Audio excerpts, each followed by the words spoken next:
nous vous informons que ce programme est déconseillé aux moins de 10 ans.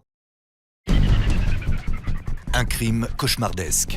On a retrouvé du sang dans l'évier, la baignoire et par terre. Il y avait tout l'attirail pour découper un corps. Un suspect rusé à l'identité mystérieuse. Il louait le logement à une femme qui était en réalité un homme. On se croirait dans le film Tootsie. Et un jeu tordu du chat et de la souris qui a tourmenté les autorités pendant plus de 20 ans. Il s'est évaporé, comme par magie. Argent, pouvoir, travestisme, drogue, alcool. Bref, un joli mélange. Un millionnaire fou, une princesse de la mafia et une série de meurtres commis d'un bout à l'autre des États-Unis. C'est tout de suite dans Crime en haute société.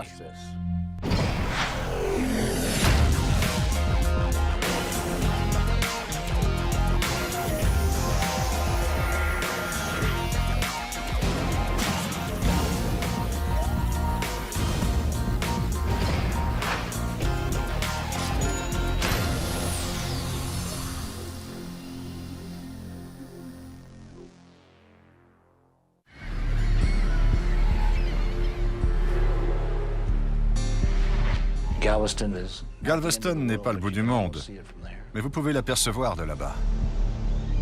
Septembre 2001. Un fils et son père pêchent en bord de mer à Galveston, au Texas.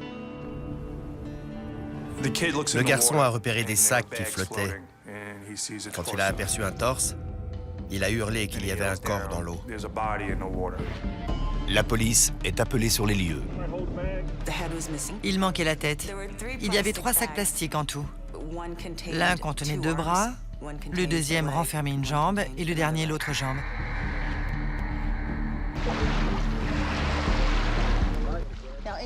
Une personne qui ne connaît pas Galveston pense que si elle jette un papier dans l'eau, le courant emportera son déchet au loin. Mais c'est une erreur. À Galveston, tout finit toujours par revenir.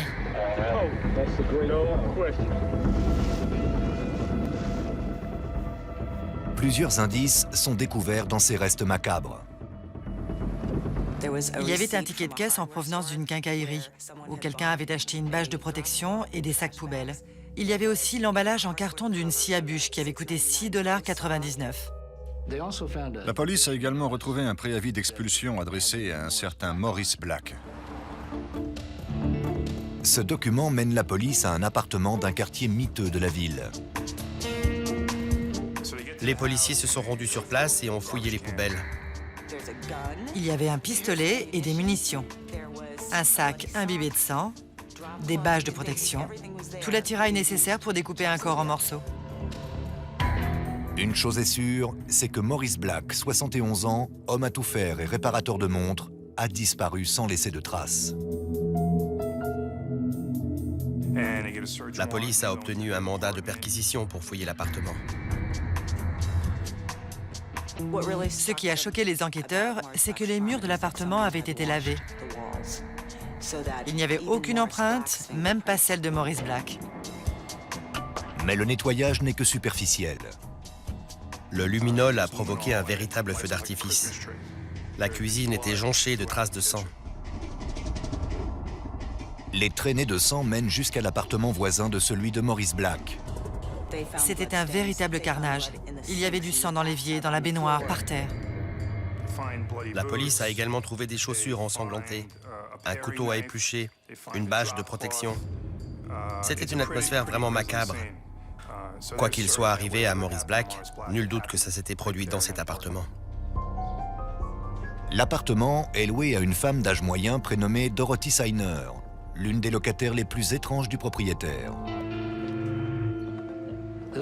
Cette personne était en fait un homme habillé en femme et qui portait une perruque de bien piètre qualité. Le propriétaire a déclaré à la police que c'était la femme la plus laide qu'il avait jamais vue. Prétendant être sourde-muette, Dorothy Signer ne communique que par écrit. Elle payait ses loyers avec plusieurs mois d'avance et toujours par mandat postal. C'est une situation extrêmement rare pour un logement aussi miteux à Galveston. Elle n'était pas originaire du coin. La police a donc effectué des recherches, mais n'a trouvé aucune trace de l'existence d'une Dorothy Signer à Galveston. Ce mystère épouvantable frappe le littoral texan aussi violemment qu'un ouragan. Tout le monde veut savoir comment un malheureux homme à tout faire peut finir découpé en morceaux dans des sacs plastiques. Et quel rôle a pu jouer l'étrange voisine dans cette histoire? Les enquêteurs se concentrent sur un indice découvert dans l'appartement. Une carte de rendez-vous chez un opticien pour un certain Robert Durst. Ce monsieur avait rendez-vous pour récupérer une paire de lunettes. Étrangement, la police ne trouve aucune trace d'un Robert Durst vivant à Galveston ou dans les environs. Une recherche nationale est lancée pour Robert Durst et Dorothy Signer. On a trouvé une Dorothy Signer totalement abasourdie. Cette femme n'avait jamais mis les pieds au Texas, ne savait pas où situer Galveston et n'avait donc jamais loué d'appartement là-bas. Mais un lien est établi entre Dorothy Signer et Robert Durst, un lien qui nous ramène des décennies plus tôt. Les enquêteurs découvrent que Dorothy Signer et Robert Durst étaient camarades de classe. Robert Durst a par la suite utilisé le nom de la jeune femme pour louer l'appartement. La conclusion de tout ça était que Robert Durst, pour une raison qui lui appartenait, s'était inventé une nouvelle identité et s'habillait en femme. En réalité, Robert Durst et cette Dorothy Signer n'étaient qu'une seule et même personne. 9 jours après la découverte du corps, Durst se présente chez l'opticien pour récupérer ses lunettes. Les enquêteurs l'y attendent. À son arrivée, ils l'interpellent et l'arrêtent pour le meurtre de Maurice Black. Il a été emmené à la prison du comté de Galveston. Sa caution était fixée à 300 000 $, ce qui, à l'époque, représentait une somme record pour cette prison, y compris pour une accusation de meurtre. D'autant plus élevé pour un client de passage comme Robert Durst. Les autorités pensaient qu'il s'agissait encore d'une personne itinérante, comme les milliers d'autres qui peuplent Galveston. À ce moment-là, on le considérait comme un cinglé un peu perdu qui avait découpé son voisin en morceaux. Mais les choses ne sont pas aussi simples qu'elles n'y paraissent. Monsieur Durst réussit à se faire envoyer l'argent pendant la nuit et il est libéré avant que la police ne se rende compte que l'accusé avait assez d'argent pour payer sa caution. Robert Durst se volatilise de nouveau. Ce n'est que le lendemain que les enquêteurs découvrent qui il est vraiment, le fils d'un milliardaire de New York. Né en 1943, Robert Durst grandit à Scarsdale, une banlieue chic de New York. Il est l'héritier de l'une des plus grandes sociétés immobilières de Manhattan. À cette époque, la société possédait au moins 10 gratte-ciel à New York. Leur holding se développait et les Durst faisaient partie des familles les plus influentes de l'État de New York. Qui aurait pu imaginer un seul instant que l'héritier d'un empire immobilier de plusieurs milliards de dollars à New York logerait dans un appartement miteux de Galveston au Texas, au loyer mensuel de 300 $ et habillé en femme? La fortune n'est pas gage de bonne santé mentale. En fait, vivre dans le luxe peut avoir de drôles d'effets sur les gens, et cette affaire en est une parfaite illustration. Après que la police de Galveston a libéré Robert Durst, elle découvre que ce n'est pas la première fois qu'il est accusé de meurtre. Arrêté suite au meurtre et au démembrement macabre de Maurice Black à Galveston, Robert Durst paie sa caution et disparaît. Mais ce n'est qu'à ce moment que la police découvre le passé troublant du suspect. Au début des années 70, Robert Durst travaille pour la société immobilière florissante de sa famille. Il occupait un poste moyennement important au sein de l'entreprise Durst. Il gérait des immeubles et collectait les loyers. L'une de ses locataires s'appelle Cathy McCormack. Elle était issue de la classe ouvrière de Long Island, lui d'une famille très fortunée de New York. Au bout de plusieurs rendez-vous, ils se sont mis en couple, puis quelques temps plus tard, ils se sont mariés. J'ai rencontré Cathy à l'université. C'était une fille très drôle et très courageuse. Elle était gentille et très belle aussi. C'était une perle. Au début, Cathy et Bob semblent faits l'un pour l'autre. Il avait 29 ans et elle 19 quand ils se sont rencontrés. C'était un peu le prince charmant qui rencontrait Cendrillon.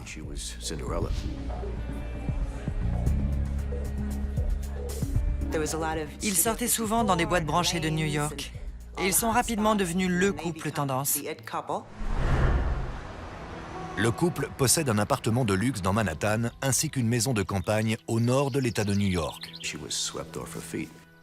Elle a vécu un fort chamboulement. Et je suis certain qu'elle a été séduite par le style de vie que cet homme lui proposait.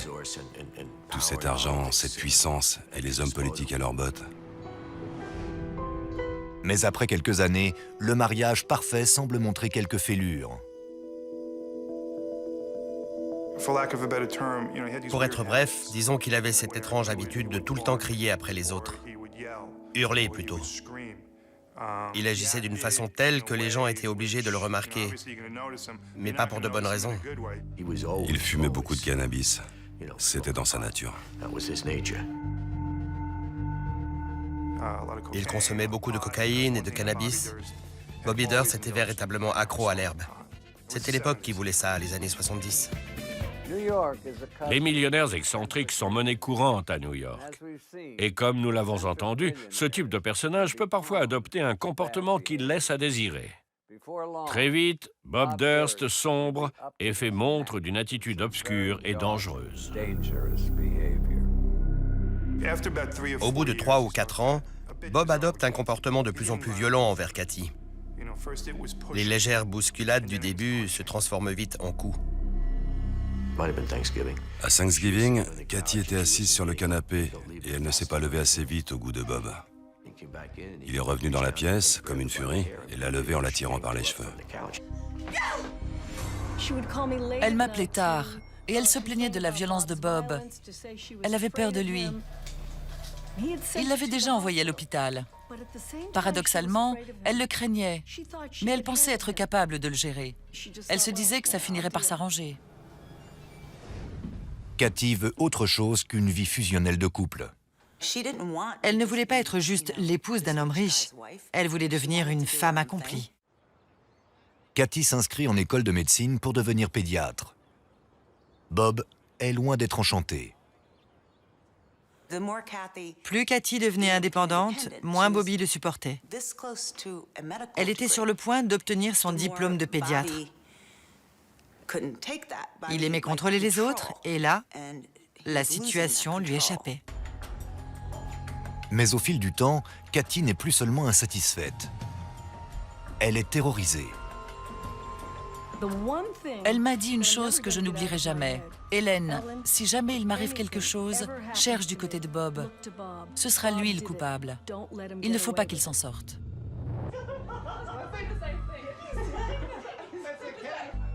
En janvier 1982, Cathy se rend seule à une soirée. Ce soir-là, Bobby n'avait cessé d'appeler Cathy pour lui demander de rentrer à la maison. Vers 19h, elle dit au revoir à son ami avant de disparaître dans la nuit enneigée. On ne la reverra plus jamais. Ce n'est que 5 jours plus tard que Bob Durst finit par déclarer la disparition de sa femme. On a vérifié auprès des hôpitaux, consulté les dossiers de personnes retrouvées, ce genre de choses, rien, zéro. C'était comme si elle avait disparu de la surface de la Terre. Puis on a découvert que Bobby avait jeté les effets personnels de sa femme.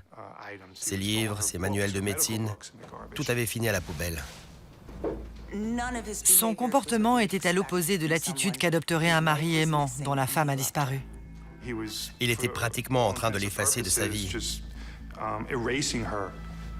La police a été mise au courant très rapidement, et c'est à ce moment-là qu'il est devenu leur principal suspect. Mais sans corps, la police ne peut rien faire. Il l'a tuée et il a fait disparaître son corps. On n'a jamais pu la retrouver, mais ça ne signifie pas pour autant qu'on ne sait pas que c'est lui le coupable. Bobby a parlé à la police, puis il a décidé de se taire et de faire appel à un avocat. À partir de ce moment-là, Robert Durst ne communique que par le biais d'une ancienne amie, Susan Berman. Ils s'étaient rencontrés plusieurs années auparavant à l'université. Ils s'étaient liés d'amitié et étaient restés en contact depuis tout ce temps. Elle était très proche de Bobby. Elle l'adorait. Il était comme un frère pour elle. Suzanne a toujours soutenu Bobby. Et ça n'a pas changé après la disparition de Cathy. Susan était journaliste, mais elle devait sa réputation au fait qu'elle était aussi la fille du truand Davy Berman, qui sévissait à Las Vegas. Davy Berman était le bras droit de Bugsy Siegel. Il a passé beaucoup d'années en prison à la place de Siegel. Et en échange, ce dernier lui a offert l'hôtel Flamingo. Elle était la star du Flamingo. Tout le monde la connaissait. Les danseuses, les croupiers, tout le monde la saluait et la traitait comme une princesse. Davy Berman a écrit plusieurs livres sur sa vie au sein de la mafia. Elle n'a jamais renié ses racines. Elle en était même plutôt fière. Suzanne avait une mentalité de mafioso concernant la loyauté. Elle aurait fait tout son possible pour les personnes qu'elle considérait comme ses amies. Il se peut qu'elle ait aidé Bob à dissimuler le meurtre. Quelque chose d'étrange est arrivé. Alors qu'on sait aujourd'hui que Cathy avait déjà disparu à ce moment-là, le doyen de la faculté de médecine a reçu un appel téléphonique. Une femme prétendant être Cathy Durst a dit qu'elle ne viendrait pas en cours car elle ne se sentait pas très bien. Une femme adulte étudiant la médecine n'aurait jamais appelé le doyen pour signaler un banal mal de ventre.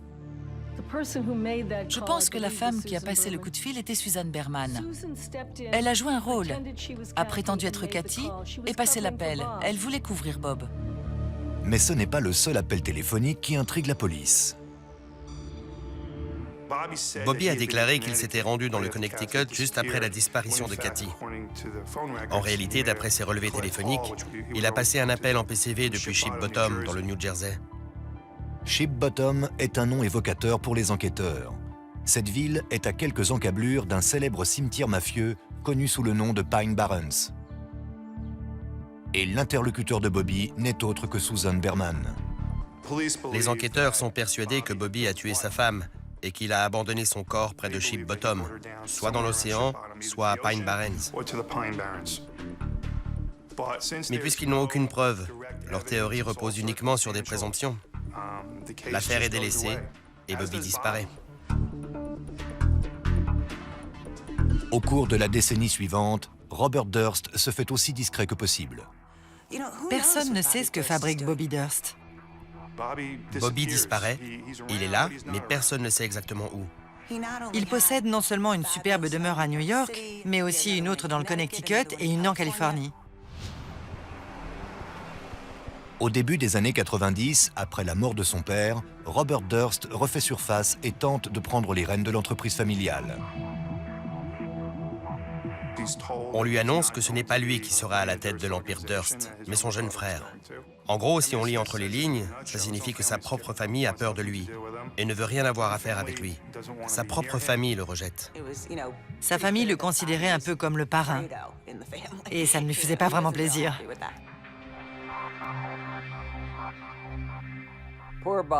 Pauvre Bobby. Il devra se contenter de la pension annuelle de 3 millions de dollars que lui octroie sa famille s'il accepte de garder ses distances. Malheureusement, la fortune et le luxe ne suffiront pas à le tenir à l'abri des problèmes. 17 ans après le meurtre présumé de Cathy Durst, l'affaire est loin d'être oubliée. Pendant l'été 1999, Joe Becerra, enquêteur dans l'État de New York, reçoit un renseignement de la part d'un détenu désireux de réduire sa peine de prison. Il a déclaré qu'il connaissait une fille prénommée Cathy Durst, qui avait été assassinée par son mari en 1982. Il a dit que son corps était enterré sous une cabane dans leur propriété en bordure de lac, près de South Salem. Le renseignement s'avère faux, mais Joe Becerra est intrigué par l'affaire. Beaucoup de questions étaient restées sans réponse. J'avais l'opportunité d'essayer de découvrir ce qui lui était arrivé. Je ne pouvais pas me contenter d'oublier ou d'ignorer cette affaire. L'espoir était de nouveau permis. Je me suis dit qu'on allait enfin avoir le fin mot de l'histoire, après toutes ces années d'attente. La police a obtenu un mandat pour fouiller la maison qui appartenait alors à de nouveaux propriétaires. La famille et les amis de Cathy ont été de nouveau entendus. Tout à coup, 20 ans plus tard, la police s'est remise à chercher des preuves médico-légales. Les enquêteurs se penchent aussi sur la soirée lors de laquelle Cathy a été vue pour la dernière fois et obtiennent un nouvel aperçu de l'état d'esprit de la jeune femme. Elle avait bu 2 bouteilles de vin et avait pris 2 grammes de cocaïne. Les policiers apprennent que Cathy et Bob Durst ont plusieurs conversations téléphoniques agitées ce soir-là. Selon des amis proches, les jours précédant la disparition de Cathy sont obscurcis par des querelles, notamment d'ordre financier. Elle lui avait demandé quelques milliers de dollars afin de payer les frais de scolarité et ouvrir son cabinet.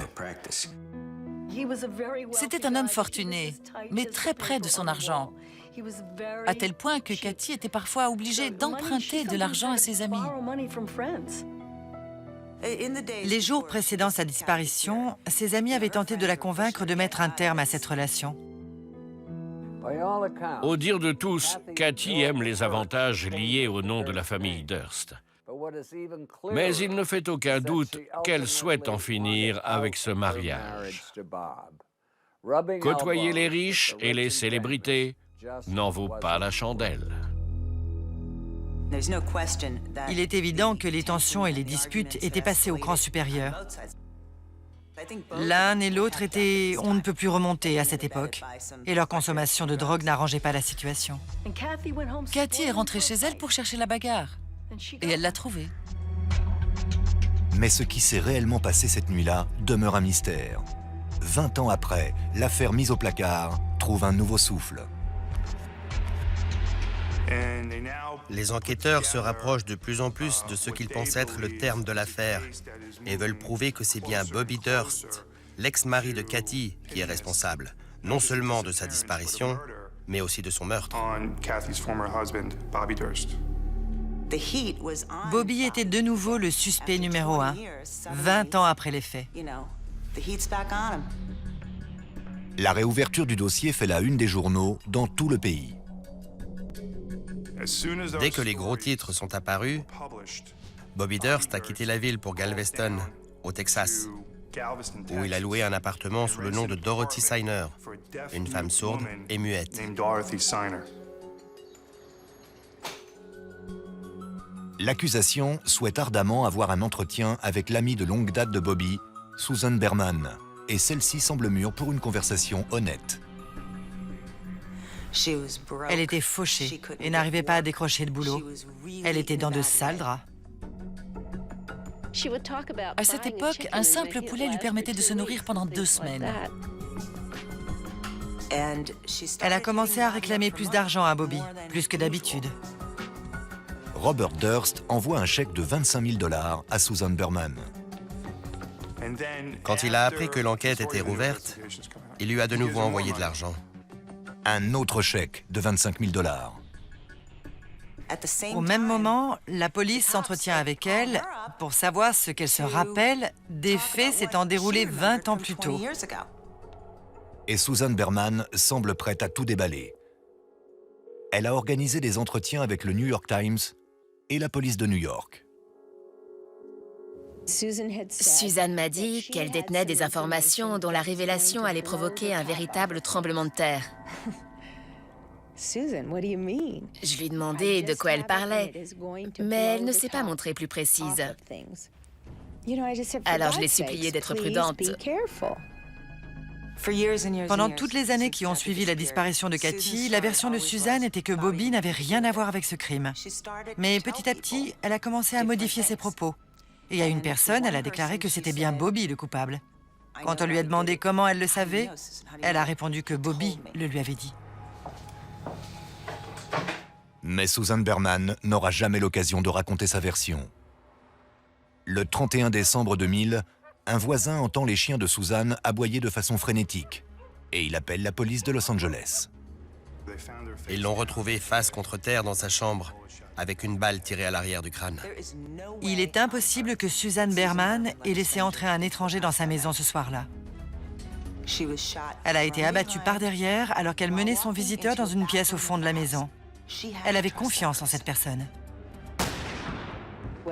Quand j'ai appris ce qui s'était passé, ma première réaction a été de penser qu'elle connaissait son agresseur. Bob Durst. Qui d'autre? Il réglait un problème gênant. Il a tué sa meilleure amie pour sauver sa propre peau. C'était un acte sans pitié. Sans pitié. Rien dans la scène de crime ne permet de relier Robert Durst au meurtre de Susan Berman, mais un pistage de sa carte de crédit permet de déterminer qu'il se trouvait dans les environs. La police a retracé l'itinéraire de Bobby depuis Eureka, en Californie, jusqu'à San Francisco quelques jours avant la mort de Susan. Il a ensuite loué une voiture à San Francisco, a roulé jusqu'à Los Angeles, et il se trouvait alors en ville quand Susan a été tuée. Simple coïncidence? Peut-être, peut-être pas. Mais une fois encore, la police a été leurrée. Il faudra attendre de nouveaux événements meurtriers à Galveston pour qu'elle retrouve la bonne piste. Mi-octobre 2001. Les enquêteurs travaillant sur le meurtre de Maurice Black sont incrédules suite à la disparition de leur suspect principal, Robert Durst. Il a payé sa caution et s'est enfui, comme s'il avait disparu de la surface de la Terre. Les policiers de Galveston étaient terrifiés car à ce moment-là, ils se sont rendus compte que Robert Durst disposait de suffisamment de ressources pour partir là où bon lui semblait. La police le recherche à Galveston, mais aussi à New York. Un avis de recherche national a été lancé, mais ça n'a donné aucun résultat. L'histoire du milliardaire travesti accusé de meurtre fait les gros titres de la presse nationale.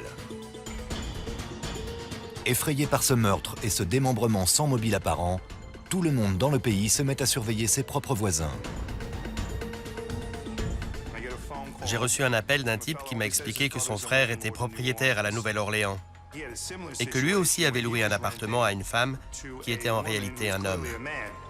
L'homme se fait appeler Diane Winnie, mais le propriétaire pense connaître sa véritable identité.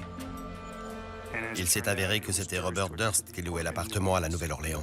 Avec une perruque immonde, comme dans le film Tootsie. Les enquêteurs passent l'appartement de la Nouvelle-Orléans au peigne fin. Les policiers ont trouvé toutes sortes de preuves reliant Bobby à cet appartement et prouvant qu'il s'était fait passer pour Diane Winnie. Ils ont découvert du matériel informatique, un médaillon que Susan avait donné à Bobby et une perruque également. À la Nouvelle-Orléans, il était une autre femme. Il portait une perruque rousse avec les cheveux raides. La police avait la preuve que Robert Durst habitait bien ici et qu'il était arrivé après s'être enfui de Galveston. Il est difficile de savoir si Bob se sent à son aise avec des dessous féminins ou s'il se travestit uniquement pour échapper à la justice. Son déguisement n'est pas franchement crédible. Mais aussi étonnant que cela puisse paraître, ça fonctionne.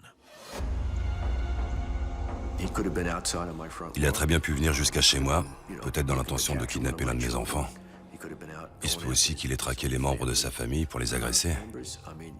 Tout est possible. Quasiment 7 semaines s'écoulent.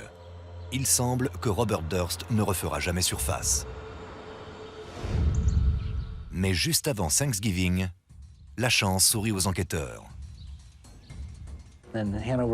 À Hanover, en Pennsylvanie, les caméras de surveillance d'un supermarché haut de gamme filment un homme au comportement suspect qui flâne dans les rayons. L'homme a une apparence des plus étranges. Ses cheveux et ses sourcils sont rasés. Il prend un journal, puis flâne de nouveau quelques instants. Il se rend dans le rayon parapharmacie du supermarché où il prend une boîte de pansements avant d'en sortir un. L'homme se dirige ensuite vers les toilettes. Quand il ressort, le pansement est collé sur son visage. Il se rend ensuite au rayon traiteur du magasin, où il choisit un sandwich salade poulet avant de se diriger vers la sortie. Le voleur à l'étalage est arrêté par les gardes de sécurité. Ils appellent alors la police. On lui demande de décliner son identité. Et il utilisait l'identité de Maurice Black, ainsi que son permis de conduire. Mais le numéro de sécurité sociale qu'il fournit est le sien. Et lorsque la police vérifie si aucun mandat d'arrêt n'est lié à ce numéro, une correspondance est trouvée à Galveston, au Texas. À ce moment-là, ils ont compris qu'ils venaient d'arrêter Robert Durst.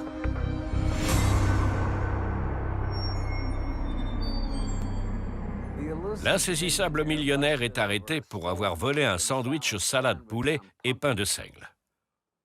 Quelle ironie! L'affaire semble bouclée, mais d'autres rebondissements restent à venir. Les enquêteurs comprennent que Robert Durst s'est rasé les cheveux et les sourcils dans l'espoir de ressembler un peu plus au vieil homme de 71 ans dont il a usurpé l'identité. Il avait loué une voiture au nom de Maurice Black. Sa voiture est repérée et à l'intérieur, la police retrouve 37 000 $ en liquide, 2 pistolets de calibre 38 et une grosse quantité de cannabis dans le coffre. Il faut également savoir que Durst avait 500 $ sur lui lors de son arrestation. Dire qu'il s'est fait arrêter à cause d'un sandwich à 7 $. Robert Durst se retrouve en garde à vue. J'ai eu le sentiment, à l'instar de beaucoup de gens, que cette arrestation annonçait la fin d'un triste chapitre de notre vie. Je me suis dit, enfin c'est terminé. Il va enfin payer pour ses actes, et ce, quel que soit le crime pour lequel il serait puni.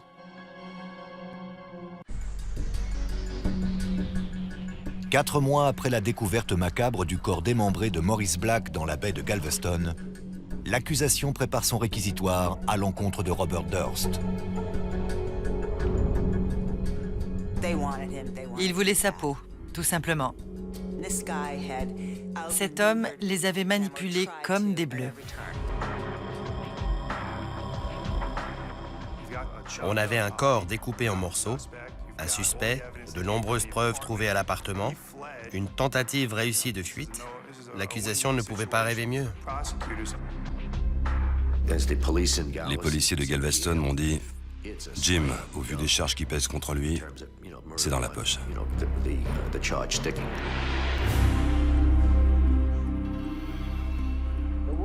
D'après la rumeur qui circule à Galveston, le radin notoire qu'est Robert Durst a dépensé près de 2 millions de $ pour s'offrir la meilleure défense possible.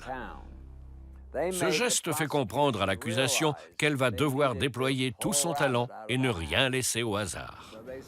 On envoie donc des plongeurs de la police sillonner la baie de Galveston afin de retrouver la tête tranchée de Maurice Black.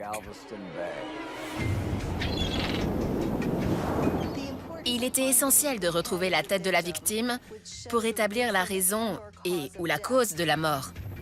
Le détective privé Bobby Baca est engagé par la famille de la victime pour apporter sa contribution.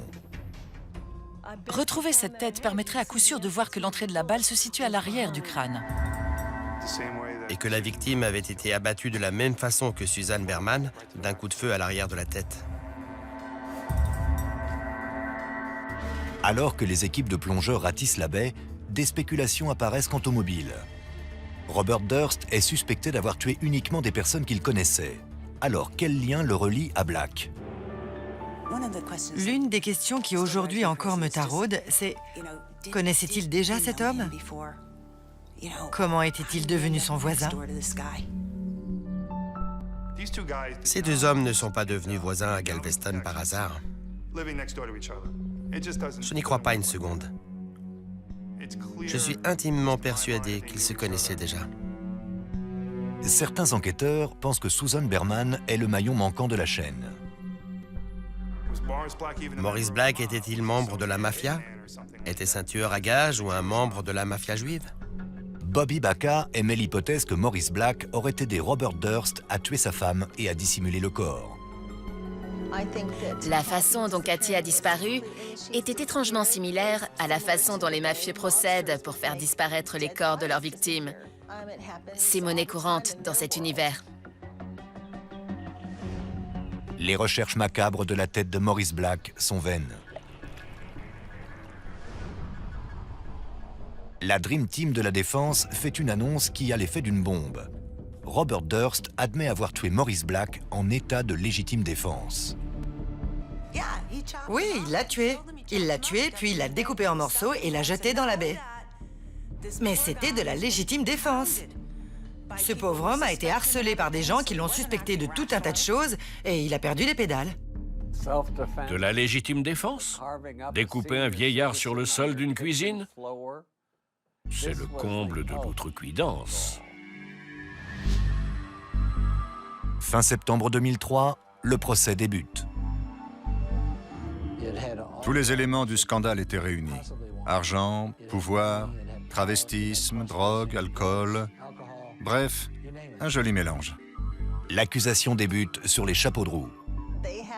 Il disposait de preuves incontestables. Le sang, le sol jonché de taches de sang, les reçus dans les sacs plastiques, les morceaux de corps, les adresses.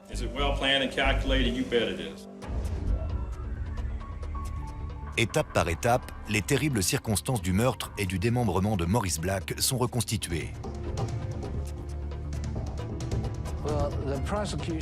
L'accusation a présenté au jury un scénario monstrueux et plutôt inédit à cette époque. Les avocats prétendent qu'un violent passage à tabac a précipité le meurtre de Maurice Black. Avant d'être tué, Maurice a été victime d'une attaque cardiaque. Il avait de nombreux bleus sur le corps, du sang dans les poumons et des coupures un peu partout. You can't take the iceberg away from the Titanic, and you can't take away what he did to Maurice Black. La scène qui a été décrite était insoutenable, notamment le long processus du découpage du corps. Things like what this killer did just are never gonna make sense. Lorsque l'accusation conclut son réquisitoire, le sort de Robert Durst semble scellé. Il a essayé de dissimuler le crime. Il s'est pas présenté au tribunal. Tout ça a joué contre lui. On ne prend pas la fuite quand on est innocent. L'accusation s'est montrée convaincante, mais Bob Durst n'abandonne pas. Ses avocats vont se lancer dans une prestation qui va changer toute la donne.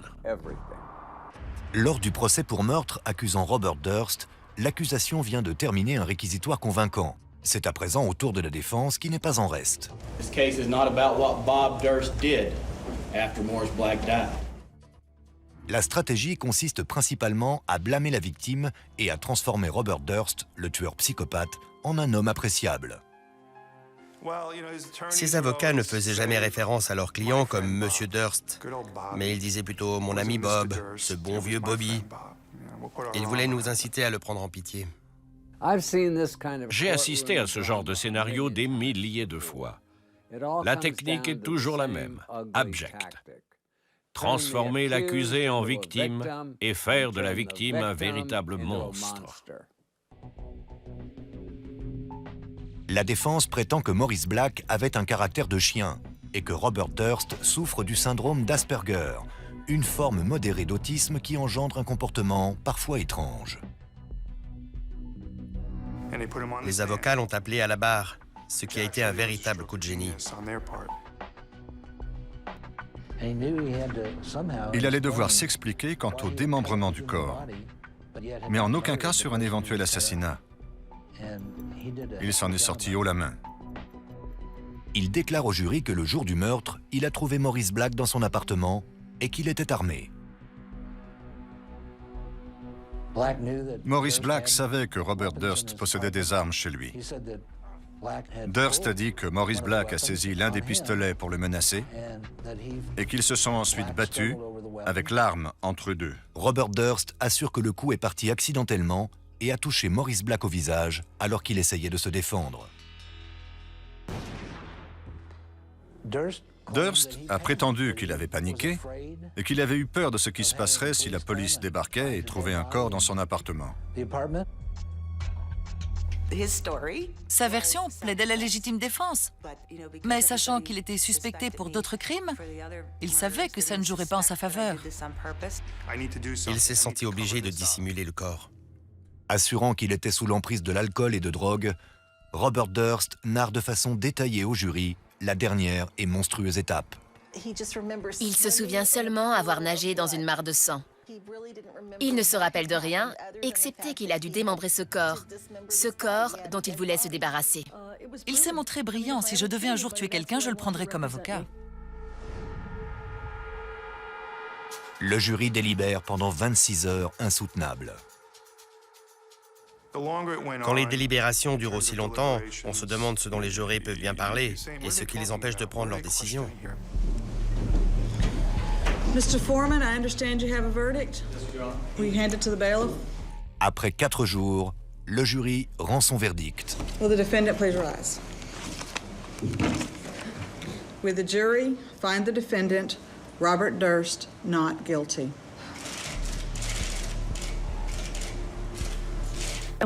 Quand le verdict est tombé, Bobby Durst a été encore plus surpris que moi.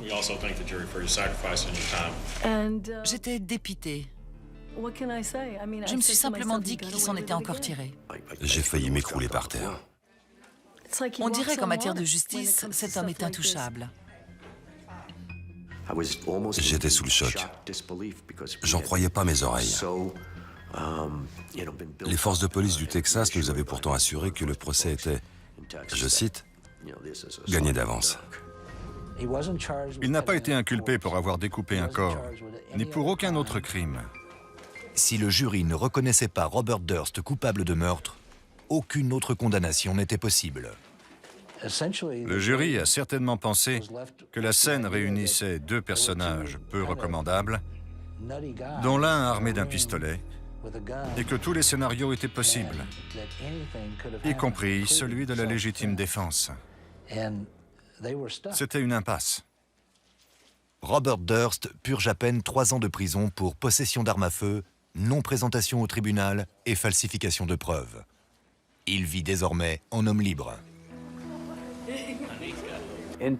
En 2006, Bob Durst cesse légalement tout rapport avec sa famille et bénéficie d'un dédommagement de 65 millions de dollars. De quoi s'acheter plein de nouvelles robes. Alors, si une étrange femme souffrant de mutisme s'installe près de chez vous, restez sur vos gardes. C'était Dominique Dunn. Merci de nous avoir suivis.